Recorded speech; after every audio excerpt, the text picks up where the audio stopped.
तो हमारा पहला क्वेश्चन आपकी स्क्रीन पर है और वो क्वेश्चन है वॉइस से पैसिव वॉइस बनाओ। इसका ये एक्टिव वॉइस हमारे सामने हमारी स्क्रीन पर है, इसका पैसिव वॉइस बनाइए बेटा। इस सेंटेंस का पैसिव वॉइस बनाइए। Ishika saw the tiger in the forest. Ishika saw the tiger in the forest.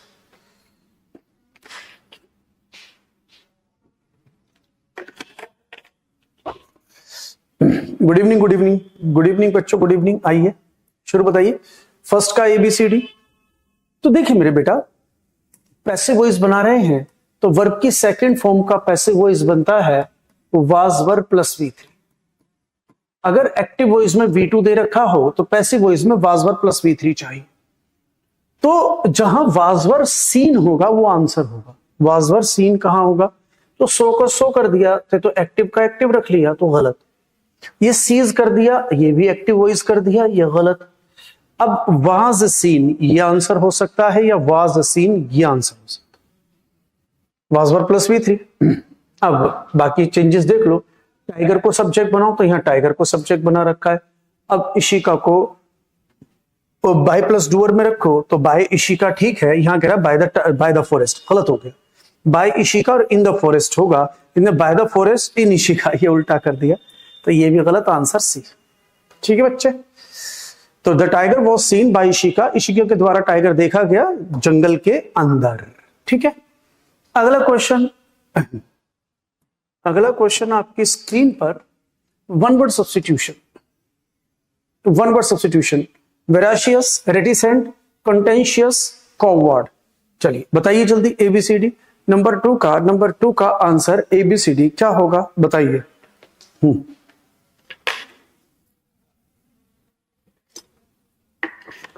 Vocabulary से question, one word substitutions. One word substitutions, idioms and phrases, synonym, antonym और होमोनिम्स। ये चार vocabulary direct एकदम पूछ लेता है, तो इन चार वोकैबुलरी पर कमांड करे। बाकी फिक्स्ड प्रेपोजिशन, फ्रेजल वर्ब, ये भी याद करे, वोकैबुलरी का केस है। वेराशियस का मतलब होता है ट्रूथफुल। ट्रूथफुल होता है सत्यवादी, ये तो जो सच बोलते हैं। रेटिसेंट होते हैं अल्पभाषी, जो अपनी भाषा का कम इस्तेमाल करते हैं। वन हु स्पीक्स लेस, ऐसे कह सकते हैं, one who speaks less, reticent. Contentious के अंदर एक वर्ड है कंटेंशन। कंटेंशन का अर्थ होता है विवाद, तो ये विवाद।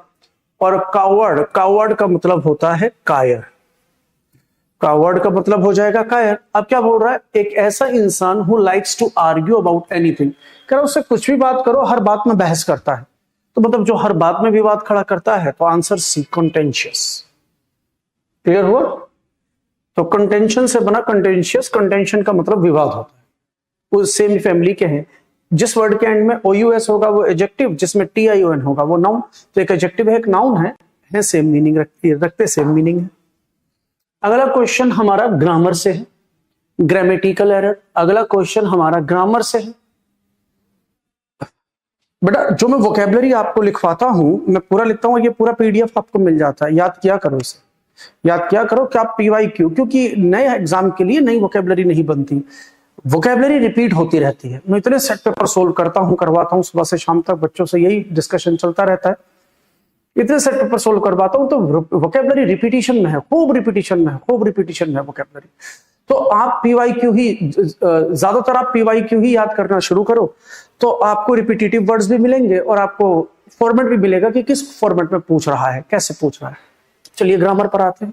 माई brother performed extremely good in the class test held yesterday. जो कि मेरे भाई जो है उसने परफॉर्मेंस दिया एक्सट्रीमली गुड, बहुत अच्छा परफॉर्मेंस दिया इन द क्लास टेस्ट के अंदर, जो क्लास टेस्ट हमारे यस्टरडे हुआ था। ठीक है। अब जरा इसमें देखो, इसके अंदर मैं पहले सीधे एरर बता दूं तो गुड की जगह वेल होगा, क्योंकि जो हमारा गुड होता है, गुड एडजेक्टिव होता है, गुड एडजेक्टिव होता है, और जो वेल होता है वो एडवर्ब होता है। जो वेल होता है वो एडवर्ब होता है। बाकी इनकी डिग्री की बात करें तो डिग्री दोनों की सेम है, गुड, बेटर और बेस्ट। इनकी पॉजिटिव कंपैरेटिव डिग्री की बात करें तो गुड का भी कंपैरेटिव सुपरलेटिव डिग्री सेम है, और वेल का भी कंपैरेटिव और सुपरलेटिव डिग्री सेम, इन दोनों का कंपैरेटिव और सुपरलेटिव डिग्री सेम होता है। तो कहता है मेरे भाई ने परफॉर्मेंस दिया बहुत अच्छा, तो एक्सट्रीमली गुड बहुत अच्छा, तो फिर एक्सट्रीमली गुड था क्या? परफॉर्मेंस। परफॉर्मेंस क्या हुआ? वर्ब, और वर्ब को डिस्क्राइब करने वाला वर्ड एडवर्ब। तो इस जगह मुझे एडवर्ब की जरूरत है, एडजेक्टिव की नहीं, क्योंकि हम वर्ब को डिस्क्राइब कर रहे हैं। तो वर्ब को डिस्क्राइब कर रहे हैं तो मुझे एडवर्ब चाहिए होगा, एडजेक्टिव नहीं। अगर ये बात समझ में आई तो we need to write here well in place of good, तो आंसर इज बी।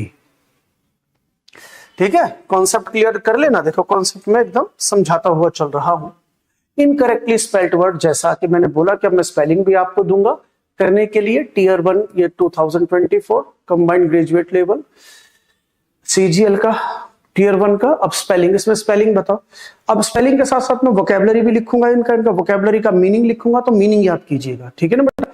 अब ऐसा नहीं है कि अगर ये चारों वर्ड स्पेलिंग में आए हैं, ये चारों वर्ड स्पेलिंग में आए तो कहीं और नहीं आ सकते बेटा। ये वर्ड आपको कई बार वन वर्ड सब्स्टिट्यूशन में मिलेगा, ये वाला शब्द और ये वाला शब्द, ब्यूरोक्रेसी। ब्यूरोक्रेसी और कॉन्श्योर, ये दो शब्द आपको वन वर्ड सब्स्टिट्यूशन में भी मिलेंगे। तो आप वोकैबुलरी को एनहांस करो। तो जो ऐसा वर्ड है कि आपने याद कर लिया, तो ऐसा नहीं है कि अगर कोई इडियम से कोई भी शब्द अगर सिनोनिम में आ गया तो एंटोनिम में नहीं आ सकता। कोई भी शब्द सिनोनिम एंटोनिम में आ गया तो वो होमोनिम में नहीं आ सकता। कोई भी शब्द होमोनिम में आ गया तो वो स्पेलिंग में नहीं आ सकता। कोई भी कहीं पर भी आ सकता है।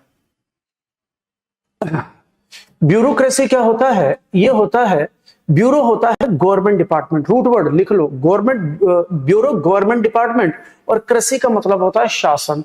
गवर्नमेंट के द्वारा जो शासन होता है नौकरशाही, क्योंकि गवर्नमेंट सर्वेंट जो होते हैं वो नौकरी होते हैं। आईएएस आईपीएस के द्वारा जो सरकार होती है उसे कहते हैं नौकरशाही, ब्यूरोक्रेसी।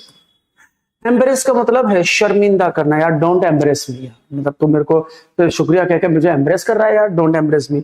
शर्मिंदा करना, कि शर्मिंदा मत कर यार मुझे, शर्मिंदा ऐसी होगा ना, शर्मिंदा करना, शर्मिंदा।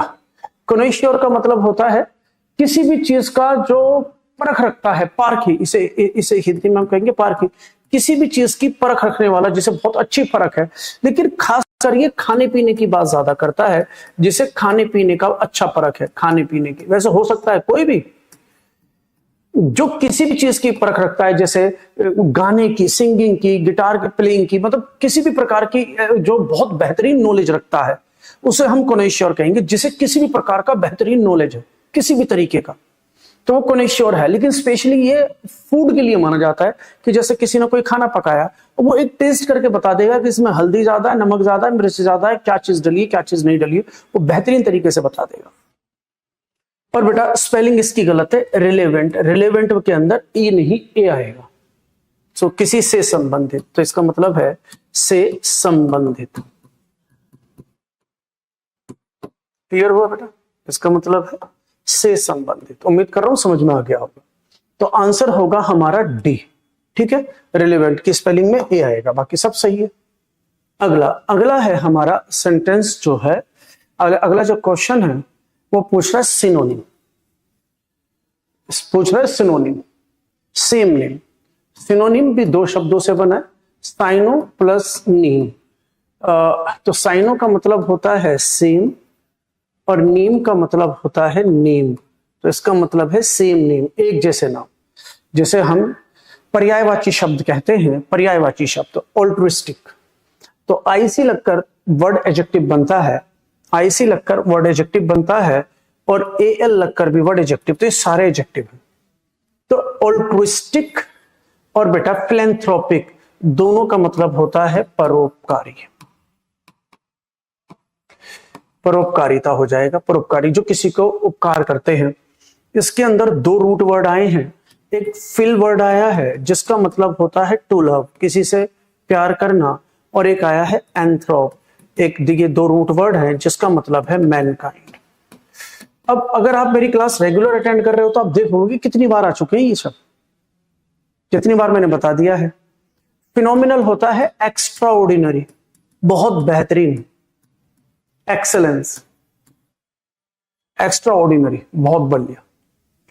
ये फोनोटिपिकल। अब देखो फोनो, फोनो जो शब्द है इसके अंदर रूट वर्ड आया फोन। फोन मतलब साउंड, साउंड मतलब ध्वनि। तो ये हो जाएगा कि ध्वनि संबंधित, ये शब्द जो है ध्वनि से संबंधित शब्दों की बात करता है, ध्वनि से संबंधित, ध्वनि से संबंधित। और फेंटेस्मल, फेंटेस्मल जो शब्द बना वो फैंटेसी से बना, फैंटेसी जो हमारा शब्द है फैंटेसी। अब फैंटेसी क्या होता है? कल्पना, काल्पनिक चीजें, काल्पनिक, फैंटेसी काल्पनिक। तो काल्पनिक चीजों के लिए हम फैंटेस्मल लगाते हैं, काल्पनिक। तो हमारा जो आंसर होगा, इन दोनों का सिनोनिम पूछ रहा है तो फिलेंथ्रोपिक होगा, सिनोनिम पूछ रहा है तो आंसर फिलेंथ्रोपिक होगा। सर मैं थोड़ा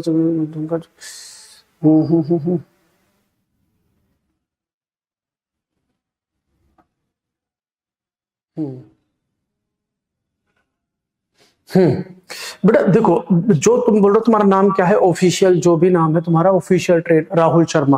बेटा देखो, तुम राहुल जो मुझसे भी एडवाइस मांग रहे हो ना, बेटा बात समझना राहुल, कि जो तुम मुझसे एडवाइस मांग रहे हो तो कि आप एग्जाम अभी फेस करोगे तो कैसे तैयारी करो, तो बेटा मैं कम शब्दों में तो यही बता पाऊंगा कि बेटा पहले तो आप देखो स्टेप बाय स्टेप, सबसे पहले बेसिक्स क्लियर करो, सबसे पहले बेसिक्स क्लियर करो, वोकेबलरी करते रहो साइड बाय साइड रोजाना। सबसे पहले बेसिक्स क्लियर करो और फिर टॉपिक वाइज सारे टॉपिक वाइज आप पूरा कोर्स कंप्लीट करो।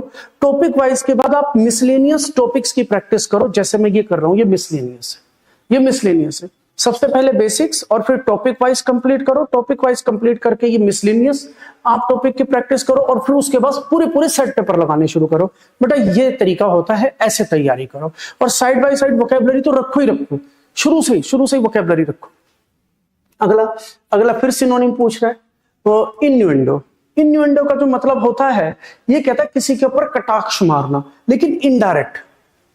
कहता है किसी को कटाक्ष मारना, कटाक्ष समझते हो कि किसी की इंसल्ट कर देना, किसी की इंसल्ट कर देना, लेकिन डायरेक्ट नहीं, अप्रत्यक्ष रूप से, इनडायरेक्टली, सीधे सीधे किसी के मुंह पे ना कहना, इनडायरेक्टली अपने एक्शन से आप ये दर्शा दो किसी को, है ना, कि तुम्हें उसकी बात पसंद नहीं है, मतलब नेगेटिविटी शो कर देना। तो सेम मीनिंग, वही कटाक्ष का जो मीनिंग होता है इंसाइन्यूशन होता है। तो इसका मतलब भी कटाक्ष होता है, लेकिन इनडायरेक्ट वे में, सीधे सीधे किसी के मुंह पर ना कहना, लेकिन अपनी हरकतों से समझा देना कि तुम्हें उसकी बात पसंद नहीं है। तो दैट इज इंसाइन्यूएशन, इन्यूएंडो, इसे कहेंगे इन्यूएंडो। क्रूड का मतलब होता है कच्चा, जैसे हम कहते हैं क्रूड ऑयल, जैसे हम कहते हैं क्रूड ऑयल, तो कच्चा तेल। ये होता है प्रोज। एक होता है पद्य, एक होता है गद्य, सुना होगा आपने, है ना। एक होता है पद्य, एक होता है पद्य और एक होता है गद्य, है ना। तो जो पद्य है, कि जैसे पद्य और गद्य, तो जो पद्य और गद्य की बात करते हैं, तो जो प्रोज होता है ना, ये पोइट्री से बना, ये बना पोइट्री से। तो जो प्रोज होते हैं, जो पोइट्री से तैयार हुई चीजें होती हैं, उन्हें क्या कहते हैं? प्रोज कहते हैं। तो पद्य गद्य में, तो जो ये प्रोज है, ये हमारा पद्य है। प्रोज जो है, ये हमारा पद्य है ना, पोइट्री से जो बना पद्य। रेड होता है चिथड़े, फटे हुए कपड़े जो होते हैं उन्हें कहते हैं चिथड़े। जो फटे हुए कपड़े होते हैं उन्हें चिथड़े कहा जाता है। क्लियर हो बेटा? चलिए अगला क्वेश्चन देखें, मैं आपके कमेंट्स पढ़ लूं। अगला क्वेश्चन देखें।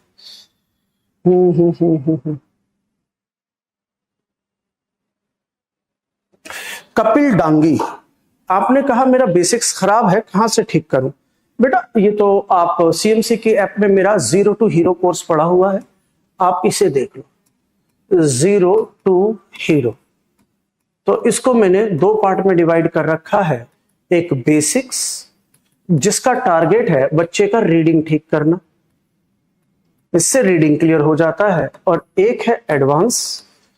एडवांस के अंदर पार्ट्स ऑफ स्पीच कैसे काम करते हैं ये मैंने बता रखा है। पार्ट्स ऑफ स्पीच कैसे काम करता है ये मैंने समझा रखा है।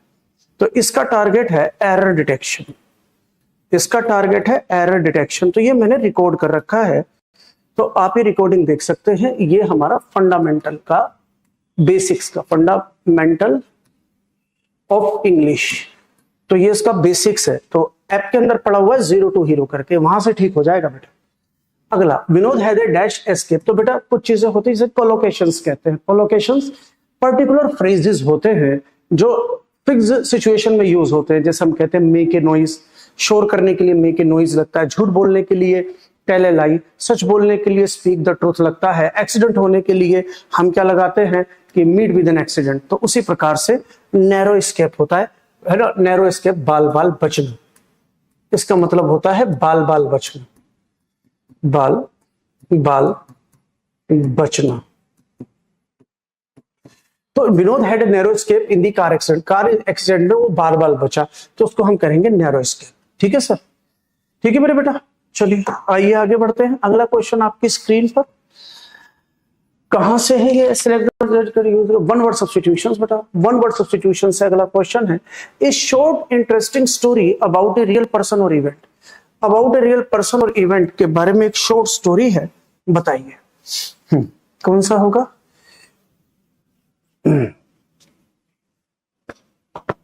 बताइए, एनेक्डोट, स्केच, पोम, नैरेटिव। तो बेटा स्केच जो होता है, तो जो स्केच होता है वो बेसिकली एक ड्राइंग होती है जो रफ ड्राइंग जो होती है, जो एक रफ ड्राइंग होती है पेंसिल से जो बनाई जाती है, पेंसिल किसी से भी रफ ड्राइंग जो होती है उसे स्केच कहते हैं। पोम जो होती है वो हमारी पोइट्री का सेक्शन है, और ये बात कर रहा है कि एक ऐसी इंटरेस्टिंग स्टोरी पूछ रहा है किसी पर्सन या इवेंट के बारे में जो रियल होती है, जो बिल्कुल रियल होती है। हाँ, ऑल गुड बेटा, all good, I am good. तो जो होती है, तो अब इसकी जो आंसर होगा वो आंसर होगा ये, आंसर होगा ये। क्योंकि अच्छा, नैरेटिव जो होता है ये भी स्टोरी होती है, ये भी स्टोरी होती है, लेकिन ये रियल और फेक दोनों हो सकती है, ये रियल और फेक दोनों हो सकती है। और ये जो होती है थोड़ी लेंथी होती है, ये रियल और फेक दोनों हो सकती है, इसके अंदर कंप्लीट डिटेल होती है, इसके अंदर कंप्लीट डिटेल होती है। नैरेटिव ये भी एक स्टोरी होती है, लेकिन इसमें कंप्लीट डिटेल होगी, लेंथी होगी। ये रियल और फेक दोनों हो सकती है, लेकिन ये सिर्फ रियल होती है, ये होती है सिर्फ रियल, और ये शॉर्ट होगी, ये शॉर्ट होगी, बहुत छोटी होगी। ठीक है, तो कहता है शॉर्ट कह रहा है ना, छोटी स्टोरी होती, एनेक्डोट जो होती छोटी है, ये थोड़ी बड़ी होती है, और झूठी सच्ची दोनों हो सकती है, ये हमारी रियल होती है।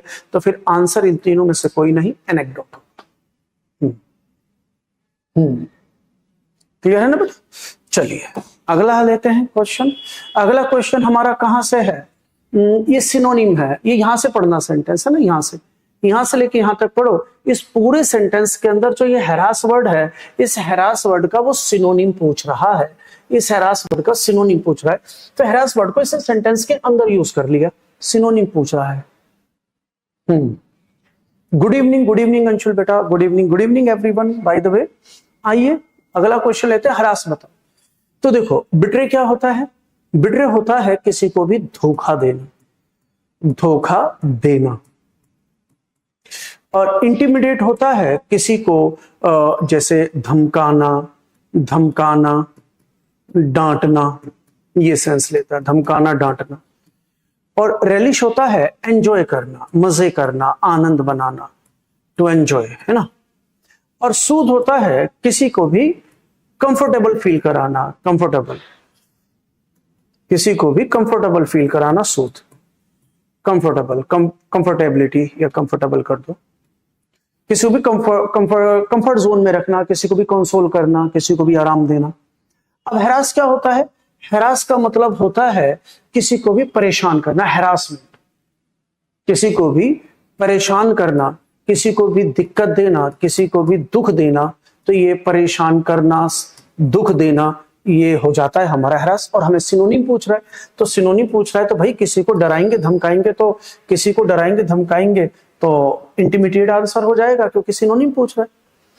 धोखा देना, मजे करना, कंफर्टेबिलिटी देना किसी को, ये हो नहीं पाएगा, तो आंसर होगा इंटिमिडेट। क्लियर है बच्चे। अगला क्वेश्चन आपकी स्क्रीन पर, इडियम्स एंड फ्रेज, ये कहां से है, इडियम। अगला क्वेश्चन आपकी स्क्रीन पर इडियम से। चलिए, idiom, to have bigger fish to fry, कि एक बड़ी मछली होना फ्राई करने के लिए, कि हमारे पास एक बड़ी मछली है फ्राई करने के लिए, छोटी छोटी मछलियों को हटाओ, बड़ी मछली से फ्राई करेंगे, छोटी मछलियों को हटाओ। तो कहना क्या चाहता है, कह रहा हमारे पास एक बड़ी मछली है फ्राई करने के लिए, छोटी मोटी मछलियों को हम नहीं देखते भाई, बड़ी मछली है हमारे पास फ्राई करने के लिए, तो बड़ी मछली बताओ कौन सी है। तो क्या कहना चाहता है idiom, we have a bigger fish to fry, we have bigger fish to fry, we have a bigger fish to fry. बताइए बेटा, तो क्या कहता है, कहता है अब जैसे मैंने अभी इशारे भी बता दिया आपको, हमारे पास एक बड़ी मछली है फ्राई करने के लिए, इसका मतलब है छोटी मोटी मछलियों को हटा दो, क्योंकि कंपेयर कर रहा है, we have bigger fish to fry, तो कंपैरिजन कर रहा है, कंपैरिजन कर रहा है तो मतलब पहले आप इसे प्रेफरेंस देंगे बाद में किसी और को, मतलब कोई एक बड़ा काम है जिसे पहले निपटाना है, छोटे मोटे काम बाद में, छोटे मोटे काम बाद में। तो कहता है to have bigger things to take care of then the menial task, menial होते हैं साधारण, अनइम्पोर्टेंट, इसका मतलब है अनइम्पोर्टेंट, जो साधारण से हैं। तो जो साधारण टास्क है उन्हें छोड़कर बड़ी चीजों को पूरा करने की बात कर रहा है, कि जब हमारे पास छोटे मोटे काम हैं और हम कर रहे हैं, इसी बीच हमारे पास एक बड़ा काम आ गया, तो कहता है भाई छोटे मोटे काम को अभी नजरअंदाज करो, पहले बड़े काम को निपटा। तो ये उसी की बात कर रहा है कि हमारे पास बड़ी मछली है, पहले इसे फ्राई करो, बाद में छोटी मोटी मछलियां देखेंगे। That's it. तो इडियम्स एंड फ्रेजेस का आप सेंस समझो, ये याद करके नहीं होते, पता अंडरस्टैंड करके होते। इडियम्स एंड फ्रेजेस को हम सिर्फ अंडरस्टैंड करके ही इन पर काबू पा सकते हैं, इन्हें ज्यादा से ज्यादा अपने माइंड में रिटेन कर सकते हैं। रटने से तो आपको मतलब रटने से आप इन्हें याद तो कर लोगे लेकिन रिटेन नहीं कर पाओगे, बहुत जल्दी माइंड से स्लिप हो जाएंगे। माइंड में रिटेन रहे, स्लिप ना हो, इसके लिए क्या करना है, we need to understand them. इनको अंडरस्टैंड करने के लिए लाइफ से रिलेट करो, इन्हें लाइफ से रिलेट करो, समझ में आने लगेंगे। चलिए अगला देखते हैं। तो देखो इनकरेक्ट, ये स्पेलिंग पूछ रहा है, इनकरेक्टली स्पेल्ड वर्ड बताओ। तो देखो इसने एक पूरे का पूरा छोटा सा एक पैराग्राफ ले लिया, यहां से लेके यहां तक एक पैराग्राफ ले लिया, और पैराग्राफ में 4 वर्ड दिए, रिकैप्चर, रिकैप्चर, इवैक्यूएटिंग और वेल फोर्टिफाइड, एक और कौन सा है, और ये प्रायोरिटी। तो 4 वर्ड उसने दे दिए। अब कहता है 4 वर्ड में 3 की स्पेलिंग सही है और 1 की गलत है, तो पूरा पढ़ने की जरूरत थोड़ी है भाई, ये हमारा क्लोज टेस्ट थोड़ी है जो पूरा पढ़ने की जरूरत है, टाइम वेस्ट नहीं करना। आपको स्पेलिंग पूछ रहा है, स्पेलिंग पूछ रहा है तो देख लो इनकी स्पेलिंग किसकी ठीक है, तो ठीक है, उन्हें छोड़ के जो गलत है उस पर टिक करके आगे बढ़ो, पूरा मीनिंग निकालने की जरूरत नहीं है, डोंट वेस्ट योर टाइम। तो यहां पर जो अगर देखें इन सभी के अंदर इवैक्यूएटिंग, इसकी स्पेलिंग रॉन्ग है, सही स्पेलिंग होगी इवैक्यूएट। इवैक्यूएट से ही इवैक्यूएटिंग बना, जो कि एक वर्ब है, प्रेजेंट पार्टिसिपल है, इसका मतलब होता है बच निकलना, इसका मतलब होता है बच निकलना, निकाल, निकास। एस्केप इसका सिनोनिम हो सकता है एस्केप, एस्केप। तो ये कौन सा है, ये उसने पूछा बी, तो कहा कह रहा है बी ये रहा, तो बी के अंदर अगर एरर है तो आंसर ए हुआ।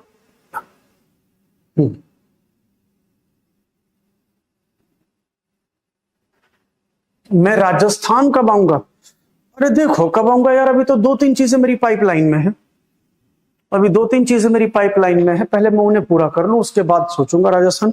और राजस्थान में अगर हमारा प्लान बनेगा ना दोस्तों का, तो रणथंभौर में जाना है भाई, और क्या कहते हैं सफारी करने के लिए यार, शेर चीतों के साथ उठेंगे बैठेंगे, तो अभी तो वो करेंगे, लेकिन उससे पहले कुछ पाइपलाइन में है, पहले उसे देखेंगे बाद में आएंगे राजस्थान। क्लियर है?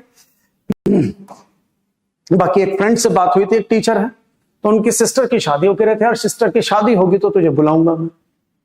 तो अब देखो भाई शादी कब होगी, कब मरी सासू कब आए आंसू कब शादी होगी कब जाऊंगा, तो क्या शादी में बुलाऊंगा हमें। हाँ जी, अगला देखें। अगला क्वेश्चन आपकी स्क्रीन पर किससे है, अब ये ग्रामर हो गया बेटा, ये हमारा किससे पूछ रहा है, ग्रामर हो गया। तो वोकेबलरी, ग्रामर, रीडिंग बेटा सारी चीजें इंक्लूडेड है यहाँ ग्रामर। तो ग्रामर में पता ग्रामर में भी क्या चीज का एरर है, इसमें प्रेपोजिशन, अगर आप ध्यान से देखो प्रेपोजिशन में भी क्या पूछ रहा है, सिंस और फॉर का डिफरेंस। तो कहता है सिंस, सिंस, फॉर और फ्रॉम, तीनों के अंदर। और अगर मैं हिंदी की बात करूं तो इन तीनों की हिंदी है से, इन तीनों की हिंदी है से, लेकिन सिंस जो है वो पॉइंट ऑफ टाइम के साथ आता है। पॉइंट ऑफ टाइम का अर्थ है, मतलब इसको डिटेल में जाऊंगा तो बहुत टाइम लग जाएगा, मतलब ऐसा टाइम जिसमें एसोरियस न लगे, जिस टाइम में एसोरियस ना लगे उसके साथ सिंस। फॉर की बात करें तो ये पीरियड ऑफ टाइम है, और अगर मैं पीरियड ऑफ टाइम की बात करूंगा तो बेटा it will also take some time, तो हमें टाइम की सेविंग करनी है। तो सेविंग इज गेटिंग, एक कहावत है इंग्लिश में, सेविंग इज गेटिंग। तो भैया अब यहां पर ये बात कर रहे हैं, हम क्या बचा रहे हैं, समय बचा रहे हैं। तो जिस टाइम में एस या ईएस लग जाए उसके अंदर 4 लगाओ। फ्रॉम जो लगाता है लगता है वो starting point of an action को बताता है, ये starting point of an action ये इसको बताता है। तो लेकिन अगर हम यहां पर बात कर रहे हैं तो स्टडी कि she has been studying for 2 o'clock, मैं कह रहा है कि वो 2 घंटे से पढ़ाई कर रही है। तो यहाँ पे समय की समाप्ति की बात कर रहा है, 2 घंटे से पढ़ाई कर रही है, सॉरी 2 बजे से, फॉर 2 o'clock मतलब 2 बजे से, 2 घंटे से नहीं 2 बजे से। तो इसका मतलब ये है 2 बजे से, तो अभी 4 बज रहे हैं, तो 2 बजे से पढ़ाई कर रही है, तो मतलब 2 बजे से पढ़ाई कर रही है तो अभी तक कर रही है। तो एक्शन उसने पास्ट में शुरू किया और अभी भी चल रहा है, तो मतलब इतना टाइम खत्म है, इतना टाइम खत्म है। तो यहां पर परफेक्ट या परफेक्ट कॉन्टिन्यूअस टेंस लेगा ये समय, तो परफेक्ट कॉन्टिन्यूअस टेंस दे रखा है, तो उस कंडीशन में सिंस या फॉर लगता है। लेकिन अगर मैं 2 o'clock की बात कर रहा हूं तो क्लॉक का क्लॉक्स नहीं हो सकता। तो जिस टाइम में एस और यस ना लगे उसके साथ सिंस लगेगा। तो इन place of for, in place of from, in place of, इसमें तो कुछ भी नहीं है, ये तो वैसे ही गलत। इसके अंदर फॉर, तो फॉर और फ्रॉम की जगह पर यहां सिंस आएगा, तो सिंस 2 o'clock, आंसर होगा बी, सिंस 2 o'clock, आंसर होगा बी। जय हिंद बेटा, फर्स्ट टाइम देख रहे हो, देखो बेटा इंग्लिश में कहावत है, there is always a first time, कि हर काम जिंदगी में पहली बार तो होता ही है। जिस प्रकार से आप पहली बार मेरी वीडियो पर आए हो, तो मेरे दोस्त आप, तुम्हारा स्वागत है सीएमसी चैनल के इस यूट्यूब चैनल पर, आपका दिल से स्वागत है। मुझे नहीं पता था कि आप आज पहली बार मेरी वीडियो पर आ रहे हैं, वरना मैं फूलों से आपका स्वागत करता, और अब मैं फूल नहीं ला सकता क्योंकि रात हो रही है, दुकान बंद होगी। ठीक है बेटा, फिर भी दिल से स्वागत है आपका।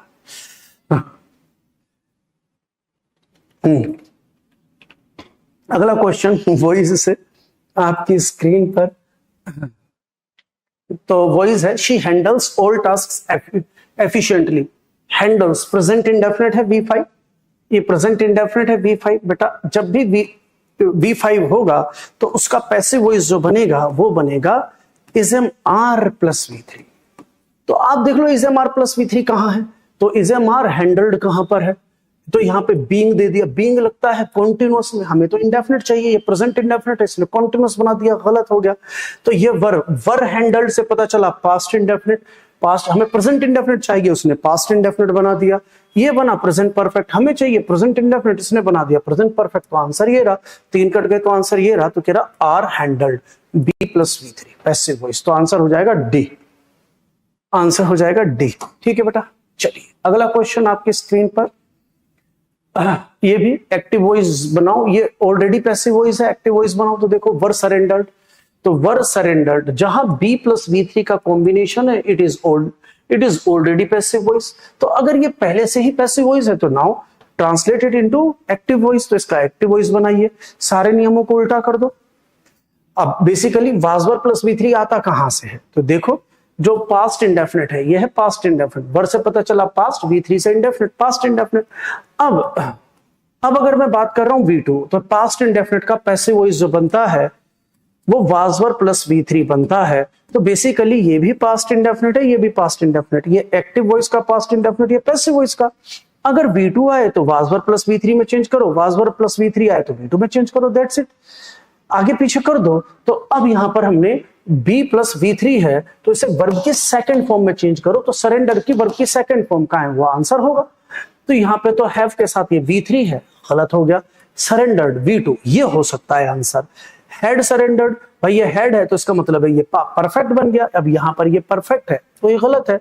अब यहां कह रहा है आर सरेंडरिंग, ये V4 है कॉन्टिन्यूअस है, तो ये गलत, answer B, answer B. Clear हो रहा है ना बेटा। चलिए अगला क्वेश्चन आपकी स्क्रीन पर, दैट इज एरर है, तो ये पूछ रहा है one word, sorry sentence improvement, ये है सेंटेंस इंप्रूवमेंट।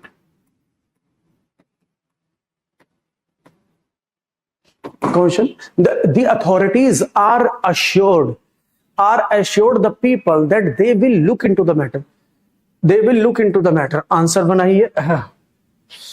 वोकैब बेटा मैंने अब ये भी बताया था बेटा थोड़ी देर पहले, वोकैब है ना ग्रामर के साथ आप रखे रोजाना 5, 10, 15, 20 वर्ड आप याद करें, चाहे वन वर्ड सब्स्टिट्यूशन, चाहे इडियम्स एंड फ्रेजेस, चाहे वन वर्ड सब्स्टिट्यूशन, मतलब सिनोनिम, एंटोनिम, होमोनिम्स, कुछ भी। रोजाना वोकैबुलरी याद करें। वोकैबुलरी ऐसे समझ लो, किसी दिन ग्रामर की छुट्टी कर लो, लेकिन किसी दिन वोकैबुलरी की छुट्टी ना करो।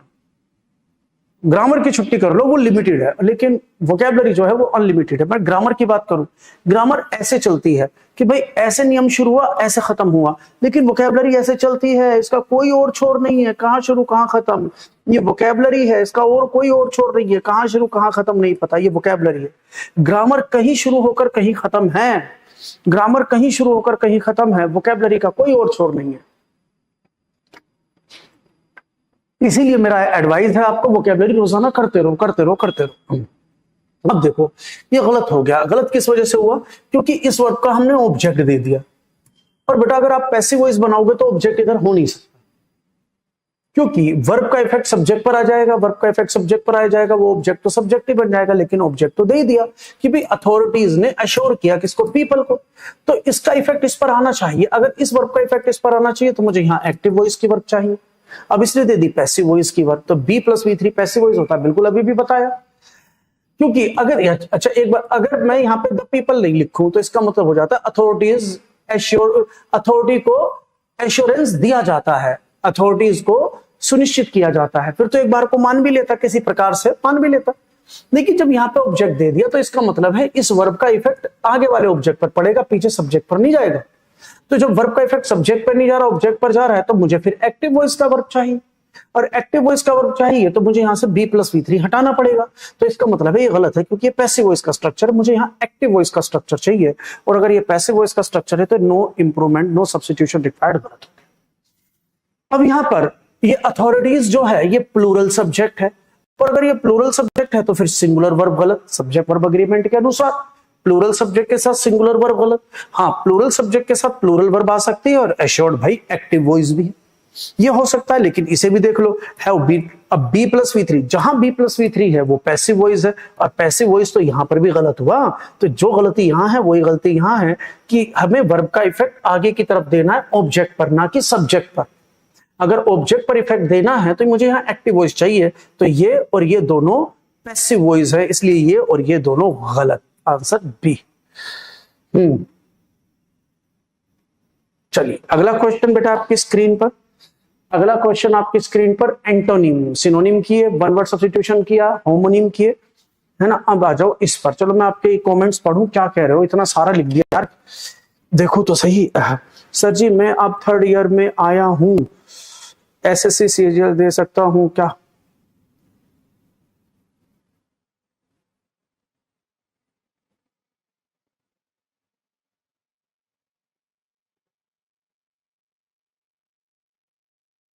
तो देखो बेटा, अभी जो आपके, अगर आपके अंदर एलिजिबिलिटी, भी आप एलिजिबल नहीं हो, आपकी क्वालिफिकेशन पूरी नहीं है, राज नाम है ना आपका, हाँ राज सिंह, अगर आपकी एजुकेशन अभी पूरी नहीं है तो अपने आप को जज करने के लिए तो आप मॉक टेस्ट ले लो ना, एग्जाम में क्यों बैठना है वैसे, है ना। जब आपके करना चाहते हो तो कर लो, बेवजह कंपटीशन बढ़ाओगे तो मुझे नहीं लगता कि वो सही है डिसीजन। तो आप मॉक टेस्ट ले लो, ऑनलाइन टेस्ट दो, उनसे जज कर लो ना अपने आप को, उनसे जज कर लो कि आपका कहां दिक्कत चल रही है। और भाई सबसे बड़ी बात यह है कि अपनी क्वालिफिकेशन के साथ साथ अपना जो सिलेबस है मैथ, इंग्लिश, जीके, रीजनिंग का, इसे कंप्लीट करो, तो पता चल जाएगा आपको कि भाई कहां कितने पानी में हो। एक बच्चे ने कहा सर डिक्शनरी कौन सी अच्छी? बेटा डिक्शनरी क्यों ही ले रहा है तू? बच्चे बेटा हम बुढ़े हो गए, हमारे समय में जो था जब हम पढ़ते थे तब ये डिजिटल कोई भी चीज ऐसी नहीं थी, क्या कहते हैं गूगल वगैरह कुछ भी नहीं था, हम तब पढ़ते तब हमें डिक्शनरी की जरूरत पड़ती थी भाई। लेकिन अब तो अब तो तुम्हारे पास सब कुछ है, फोन है, फोन हाथ में, तो मेटा पर व्हाट्सएप पर जाओ, साइड में वो गोल गोल करके वो ग्रीन वो रंग बिरंगा एक सर्कल सा आ रहा होगा, उस पर क्लिक करो, मेटा, उससे पूछो, सारी वर्ड के आंसर मिलेंगे। क्यों डिक्शनरी पूछ रहे हो? डिक्शनरी में कौन देखता है आजकल? ये तो तुम बिल्कुल ही प्राचीन, ये कहते हैं कि आदि मानव के समय की बात कर दी बेटा आपने, तो ये तो आदि मानव के समय की बात कर दी। अब डिक्शनरी कौन देखता है? अब तो आप अपने फोन से निकालो, चैट जीपीटी का इस्तेमाल करो, गूगल का इस्तेमाल करो, मेटा का इस्तेमाल करो, कितने जरिए हैं आपके पास। हाँ जी यार, अब मोडेस्ट, मोडेस्ट क्या होता है? मोडेस्ट होता है विनम्र। मोडेस्ट क्या होता है? विनम्र। तो हाँ, तो ये होता है ग्लम और स्लन, ये उदासी होता है, ये होता है उदासी, ये होता है उदासी। अनहैप्पी तो नाखुश होता है, ये भी उदासी का ही सेंस है, इसको भी मतलब उदासी का ही सेंस मानो। तो मतलब ये सिनोनिम है, तीनों सिनोनिम है, तीनों सिनोनिम है। तो भैया इसका एंटोनिम पूछ रहा है विनम्र, तो कंसीटेड इसका आंसर हो जाएगा। सर गूगल ट्रांसलेटर में एक ही वर्ड के कंफ्यूजिंग मीनिंग, तो उससे बोलो ना, चैट जीपीटी आओ कि मुझे एक वर्ड का एक मीनिंग दो, चैट जीपीटी पर मेटा पर आओ, उसे कहो मुझे एक वर्ड का एक ही मीनिंग दे, तो वो एक ही मीनिंग देगा।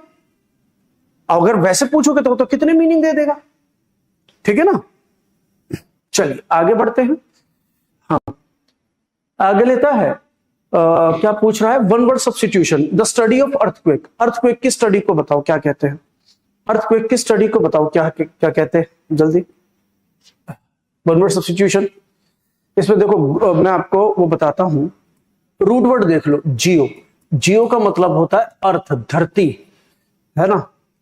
और इसके अंदर है ओलोजी। ओलोजी का मतलब होता है स्टडी, ओलोजी का मतलब होता है स्टडी, है ना। इसमें आया जियोग्राफी, देखो जियोलॉजी, जियोग्राफी, तो ग्राफी के अंदर जो शब्द आया ग्राफी, तो ये शब्द बना ग्राफ से। ग्राफ का मतलब स्टडी भी होता है और ग्राफ का मतलब राइटिंग भी होता है, इसके दोनों होते हैं, लेकिन इस संदर्भ में इसका मीनिंग स्टडी लेना। टोपोग्राफी, तो टोग्राफी तो मैंने बता दिया, टोपो का मतलब होता है लोकेशन, स्थल, जगह, लोकेशन, स्थल, जगह। और तो आंसर हो जाएगा the study of earthquake. Earthquake की स्टडी के लिए जो हम लगाते हैं सिस्मोलॉजी की, भाई कहां पर कितने रिएक्टर पैमाने पर कौन से मतलब जो भूकंप वगैरह आए हैं उनकी जानकारी जो देता है कि भाई कितने लेवल का कितना बड़ा भूकंप आया, तो सिस्मोलॉजी से पता चलता है, वो पता चलता है सिस्मोलॉजी से। क्लियर हो रहा है ना बेटा?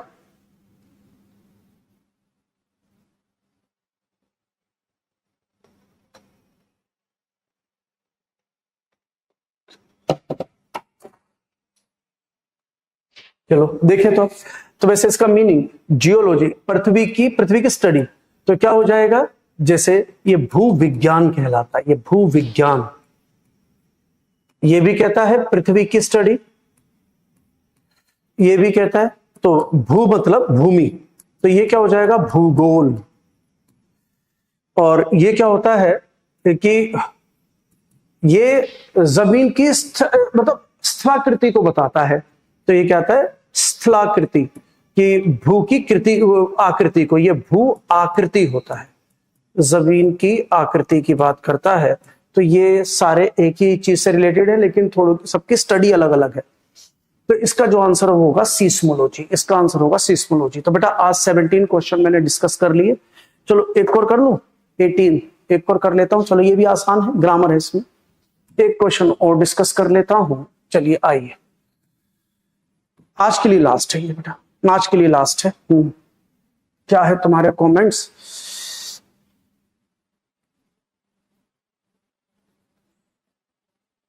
बेटा मैंने स्टडी के बारे में बता तो दिया, देख वोकैबुलरी तो रोजाना याद करो, वोकैबुलरी तो रोजाना करो। इंग्लिश के लिए सीक्वेंस मैंने बता दिया, सबसे पहले बेसिक्स करो, उसके बाद topic wise single topic wise पूरा कोर्स खत्म करो, फिर आप इस पर आओ जो मिसलेनियस टॉपिक्स हैं इनको सोल्व करो, और फिर लास्ट में आप सेट पेपर सोल्व करो। ये है बेटा सीक्वेंस। चलिए, तो ए टाइग्रेस हैज गिवन बर्थ, तो टाइग्रेस ने जन्म दिया है टू ए कब। कब होता है मतलब शेर के बच्चे को कब कहते हैं, ठीक है। तो भाई शेरनी ने एक छोटे बच्चे को जन्म दिया है, तो tigress has given birth to a cub, तो ये हो सकता है क्योंकि ये सब्जेक्ट डूअर है, ये डूअर है, तो ये एक्टिव वॉइस ही चाहिए। अब इसने इस गिवन करके ये पैसिव वॉइस बना दिया, तो ये गलत हो गया। वाज बर्थड, बेटा बर्थड कोई शब्द ही नहीं है, और ये वैसे भी पैसिव वॉइस बना रहा है, तो गलत हो गया ये पैसिव वॉइस, क्योंकि एक्टिव वॉइस टाइग्रेस ने, शेरनी ने जन्म दिया है, तो ये सेक्शन की डूअर है, तो सब्जेक्ट अगर डूअर है तो मुझे एक्टिव वॉइस चाहिए, दोनों पैसिव वॉइस गलत है। और हैज गिव बर्थ, बेटा हैव की फॉर्म के बाद V3 आता है, हैव की फॉर्म के बाद V3 आता है, तो इसने V1 दे दिया, तो ये गलत, तो आंसर डी। तो 3 गलत, आंसर डी। तो ऊपर वाला ठीक लिखा है। ठीक है बेटा, तो आज हमने 18 क्वेश्चंस डिस्कस कर लिए हैं। मिलते हैं कल की क्लास में, तब तक के लिए सी यू, टाटा, बाय बाय, जय हिंद, जय भारत।